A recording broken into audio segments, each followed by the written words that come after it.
So I had a student come to me recently who was going on about how her freebie wasn't working. She's like, Kendra, I just created two new freebies because the one I had just wasn't working. My list wasn't growing and I wasn't getting opt ins. And I was like, hold up.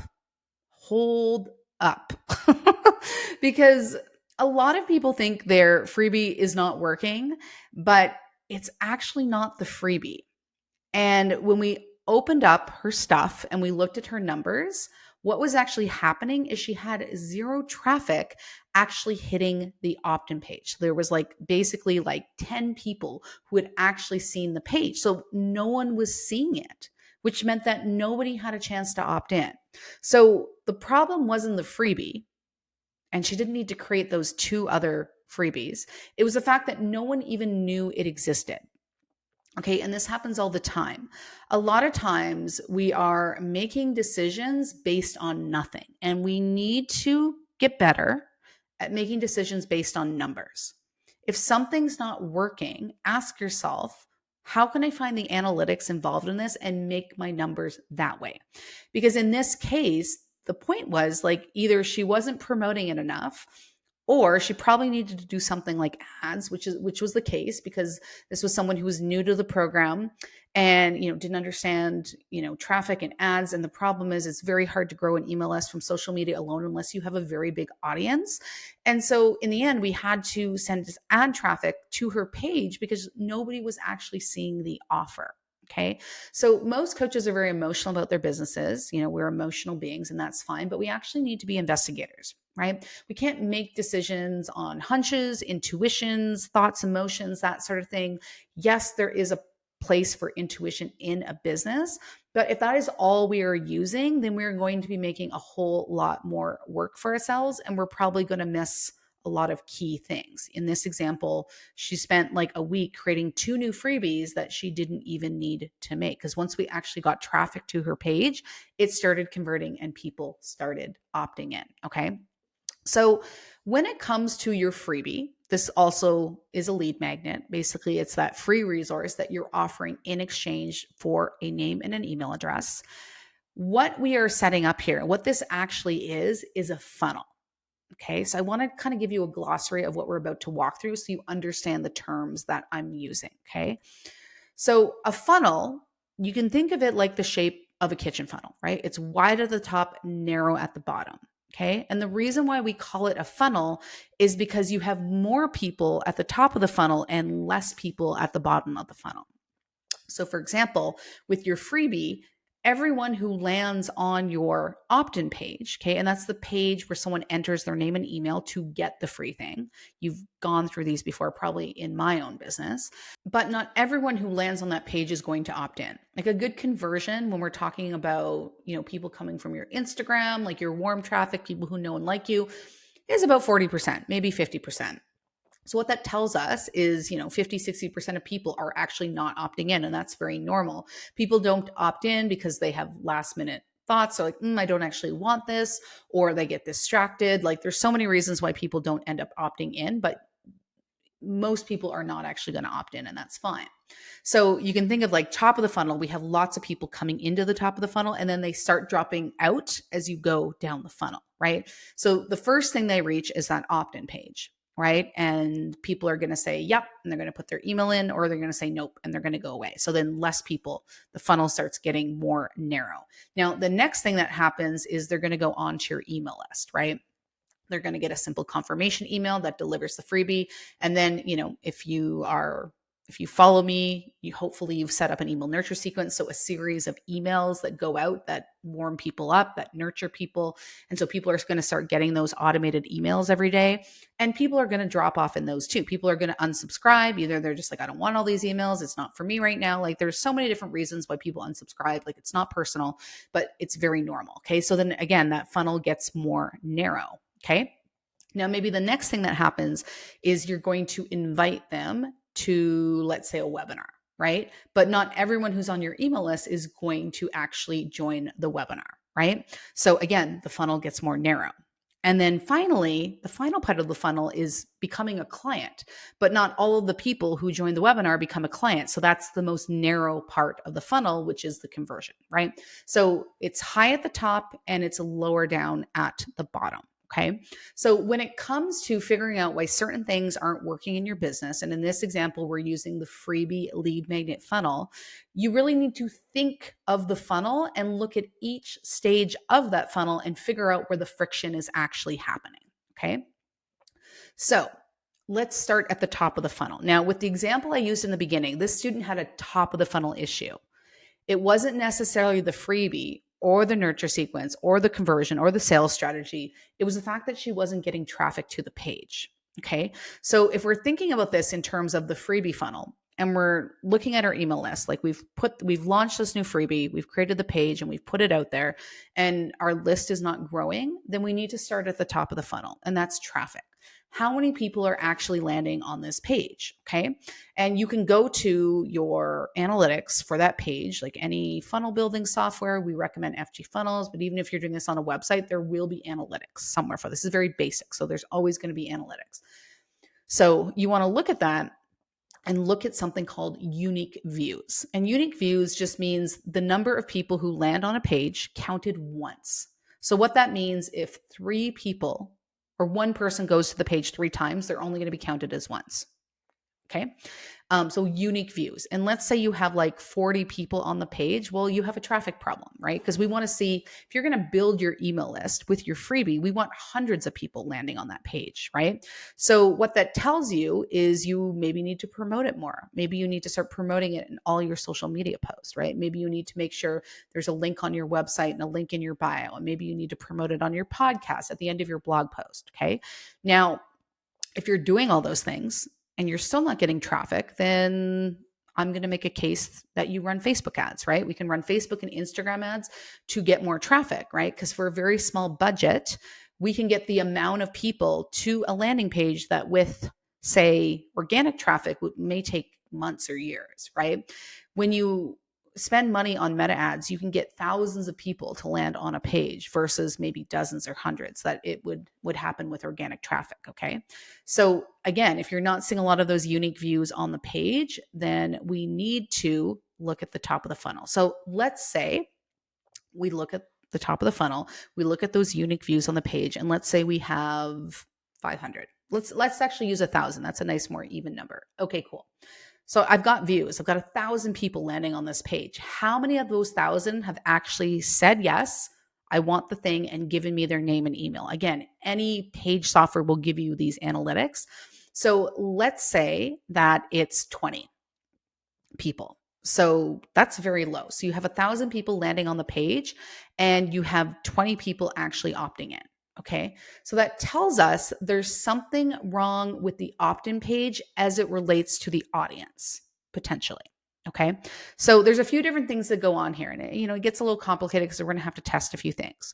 First, we need to first make sure that the freebie is aligned with the people who are landing on the page. For example, if you're sending people to a page who are struggling with weight loss, for example, and you're offering them a free yoga challenge, then it would make sense that not a lot of people opt in, because it's not there's a mismatch between the audience and the offer, right? You have people who are on your list, for example, because weight loss is a concern, right? They want to lose weight, but then you're randomly offering them this yoga challenge. And so just because they want to lose weight doesn't mean they're interested in yoga. What would be more aligned is if the people on your list, are looking for weight loss and you're offering them a weight loss guide. Great. That we want to always make sure that's the case, because I've seen this before. I remember having a student not that long ago, and she ran this yoga challenge. She had tons of people in it, and then she sold her weight loss program off the back and didn't really get sales. And I was like, well, just because people are interested in yoga doesn't mean they want to lose weight. And that's actually not why they came to the challenge. They came to the challenge to do yoga, and now you're offering them a weight loss program. It's actually probably really confusing. It actually breaks trust, because you're like, well, this is not why I came here, right? So it's really important that those two things are aligned. Now, another thing that could be going on is maybe you don't have a targeted list, for example, or, maybe you're out there offering general services, right? So you're speaking to thyroid and weight loss and you're speaking to all the things, and then you're offering a weight loss guide, but like the majority of your audience are a bunch of different people with all different problems. Like that could be the reason as well, in which case, again, it's a traffic issue. Still, we have to make the audience more targeted and then have that targeted freebie. Okay. So there could be a mismatch between the audience and the offer. Okay. Now, if there's no mismatch, so let's say, you came into HCA, and so we know that you have a very targeted freebie and a very targeted audience, because these are things that we do inside Health Coach Accelerator, right? Okay. So then the next thing we need to look at is the actual page, right? Because sometimes it's just a small tweak to the page that gets people to opt in. And so it usually has to do with the messaging of the page. Maybe it's not compelling enough. Maybe like the copy doesn't tell me why I should want it. Like, what am I actually going to get out of this? And a big issue that a lot of people have is that they have very vague names for their freebie, right? They like to be clever. So they might say something like, come get the metabolic reset. And that's the name of their guide. It's called the metabolic reset. And it's targeted because the people who are landing on the page want weight loss, but like, why would I want a metabolic reset? What is that? Like, you might know what that is, but me, the layperson who just wants to lose weight, is like, well, what the fuck is a metabolic reset, right? So we need to reposition the freebie. So we probably can keep the freebie the same, but we might call it like 7 steps to lose 10 pounds in the next 60 days. Do you see how that's different? It's very specific. We never want to be clever with marketing. We always want to be clear over clever. Please don't try to be clever. If you are being clever and you come into HCA, I'm going to tell you to stop being clever, and we're going to and it's going to be boring. You're going to be like, well, I like the metabolic reset. Cool. Who cares? It doesn't matter, right? We have to do something that actually resonates with your person. And if I'm someone who's, let's say 20 pounds overweight, and I come to your page and you're going to give me 7 tips to lose 10 pounds in the next 60 days, then I'm probably going to opt in. I'm at least way more likely to opt in, because I'm like, oh, tips to lose 10 pounds in the next 60 days. Great. Versus the metabolic reset. I'm like, okay, like, what is that? Right. So a lot of times it might be the way that we actually position the freebie on the page. Right. And we might have to change up the messaging of the page. Now, another way that people go wrong with opt-in pages, or the page where people enter their name and email, is they make them very long. But this is a freebie. We actually don't need to spend much time convincing people. They either want it or they're not. We're not asking for people's credit cards. It's a simple guide. So if people shouldn't have to scroll anywhere on the page, all of the copy should be right above. We call it above the fold. But if we're looking at it on desktop, for example, they don't have to scroll. We don't need a bio. We don't need testimonials. We don't need all this copy about what's in the free thing. We just need a very simple headline that shows them who it's for and what it does, and then an image, either of you, a mock-up of the freebie, something like that. Okay. And so if the messaging is pretty good, and maybe it's just one thing that's not quite connecting with people, then sometimes it's just a small change. Okay. So for example, recently I had a registration page, and, I like my registration pages for my warm traffic to convert about 50% and above. And I had a 40% conversion. I was like, well, that's okay. But usually I would get better than that. And so I switched up the image from a mock-up. So it was just like a little mock-up of the event, and I changed it to an image of me. I just made that one change, and that shot up the conversion. So when the messaging is fine and the offer is aligned, sometimes it's just small tweaks that we need to make, but we're not going to go any further. If we've come to the conclusion that the offer and the audience are aligned, so there's no mismatch there, then we're going to stay on the page and we're going to make tweaks to the page until we get that number up. Okay. We're not necessarily going to switch the freebie, right? We're not going to create 3 whole new freebies. We're going to fix the page. Okay. So let's say we get to that page and your opt-in is 45%. And so you're like, okay, people are opting in. Cool. Okay. So the next thing we want to look at, because maybe the question is, well, people are opting in, but they're not buying. Okay, cool. So let's keep moving down the funnel. The next thing we want to look at is the confirmation email. So this is the delivery email. It's the email that they get automatically when they give you their name and their email, and it says, here's the free thing. Okay. Now, the first thing we want to look at is the analytics on that email, and any email marketing software will give you these numbers. First thing we want to look at is the open rate. So this is the percentage of people who are opening. And this is the most engaged email that you should have, because people have just put their hand up. They say they want the thing, and the next thing they should be doing is going to their email to get that thing. Okay. So we want the open rate to be at least 50%, meaning that 50% of people who are getting the email are opening it up. Okay. And next you want to look at is the click through rate. And this is the percentage of people who are actually clicking on that link. Okay. We don't want any other links in this email. The only link that should be in there is the link for them to get the free thing. And we want that to be about 30%. Okay. Now, if the open rate is lower than 50%, then usually it's a subject line issue. We got to work on the subject line. Now, it could be a deliverability issue, meaning that, it's landing in spam or Gmail promotions folder, something like that. But, if you have a new list and, you're following best practices, then, that should be a really small percentage of people. Okay. So usually it has to do with the subject line. Now, if the subject line is fine and the open rate is fine, but the click through rate is lower than 30% for that first email, then it may be that you just need to put that link higher up, right? We don't want to bury the link in a whole bunch of text. We want to actually keep that delivery email, that confirmation email, very quick and to the point. We do want to have a little bit of voice in there. We do want to have a little bit of text, but we want to make sure that link is towards the top and it's very easy for people to access. Okay, so let's say all of that is fine. We're going to continue to move down the funnel. Now we're looking at the email nurture sequence. And so this is a set of emails that go out every single day after somebody opts in that builds connection and trust. Now, if you come into HCA, we will teach you how to write a 13 email nurture sequence. Okay. And so we want to make sure we're looking at analytics of that nurture sequence. Now, your click through rate in the nurture sequence, you don't really need to pay attention to.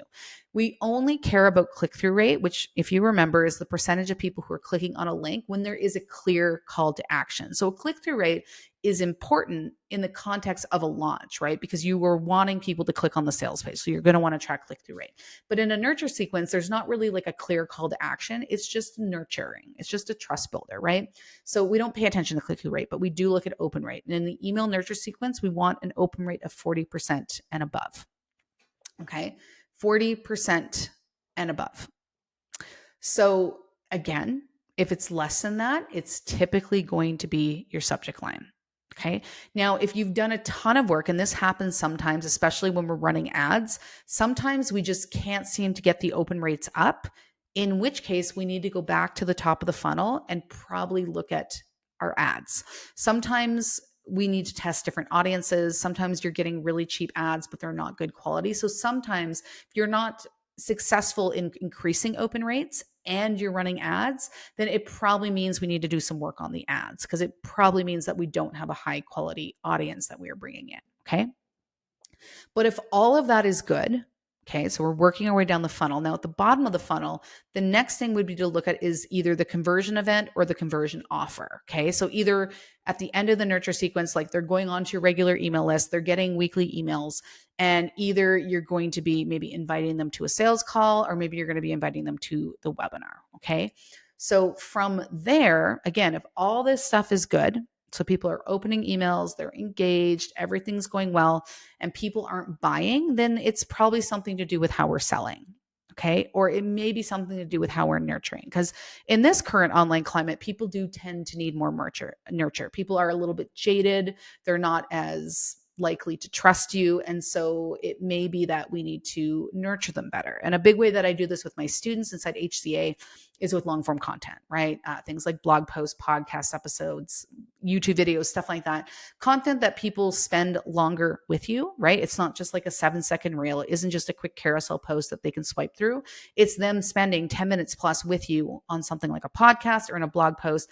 And that in itself will build trust over time. Okay. So it's really, really important. And this is true for all aspects of business. Okay. This is so important. It's really tempting to feel like something's not working and trash it, but we have to validate our feelings with actual data. Okay. Because if we don't, then we're literally making decisions based on nothing. And we could be making a really bad decision, right? You could be throwing out your freebie when actually the freebie is working fine. You could be throwing out your webinar when actually the webinar is fine. We just need to work on the pitch or the follow-up, right? So we need to work our way down that funnel from top to bottom and figure out where is the friction? Where are the numbers not making sense? All right. I hope this is helpful, my friend. I will see you next Monday, Same place, same time, where I help you become wealthy AF.